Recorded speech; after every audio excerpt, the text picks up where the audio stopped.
the bandwidth beta which is equal to எதுக்குள்ள difference பார்க்க போகிறோம் n+1த்துக்கும் and nத்துக்கும்.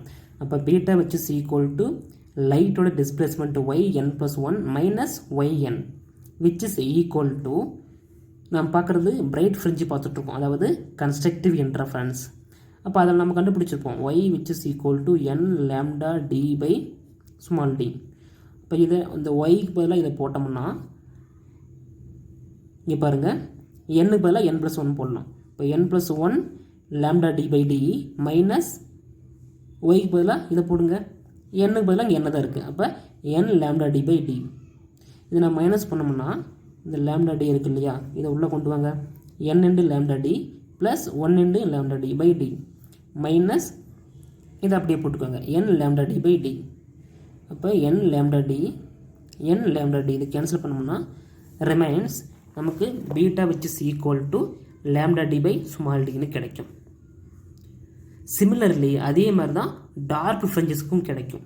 ஏன்னா டார்க் ஃப்ரிஞ்சஸும் சரி பிரைட் ஃப்ரிஞ்சஸும் சரி அதோட பேண்ட்வித் எப்படி இருக்கும், சேமாக தான் இருக்கும். ஓகேவா, இங்கே பாருங்கள் beta which is equal to yn+1 minus yn.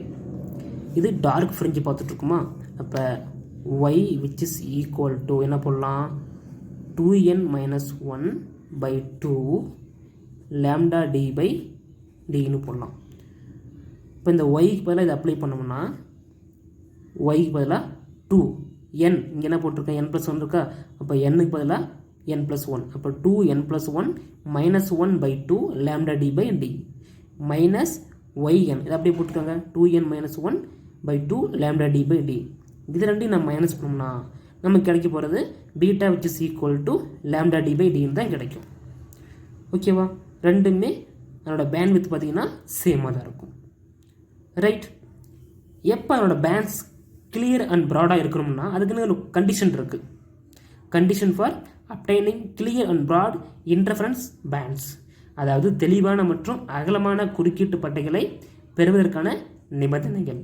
அதில் ஃபஸ்ட்டு பார்த்தீங்கன்னா the screen should be as far away from the source as possible, அதாவது ஒளி மூலத்திற்கும் திரைக்கும் இடையே உள்ள தொலைவு மிக அதிகமாக இருக்க வேண்டும். ஓகேவா, அந்த சோர்ஸுக்கும் அந்த ஸ்க்ரீனுக்கு இடையே உள்ள டிஸ்டன்ஸ் எப்படி இருக்கணும், அதிகமாக இருக்கணும், fair away. Second condition the wavelength of light used must be larger, அதாவது பயன்படுத்தப்படும் ஒளியின் அலைநீளம் மிக அதிகமாக இருக்கணும் இல்லையா.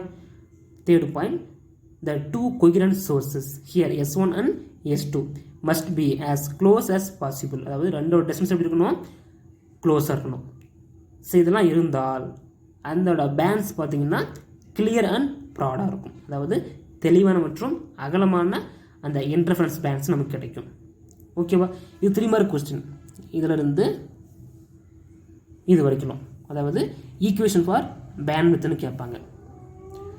இது ஒரு முக்கியமான கொஸ்டின், 5 மார்க் அண்ட் 3 மார்க் நல்லா பார்த்துக்கோங்க. ஓகேப்பா, தேங்க்யூ.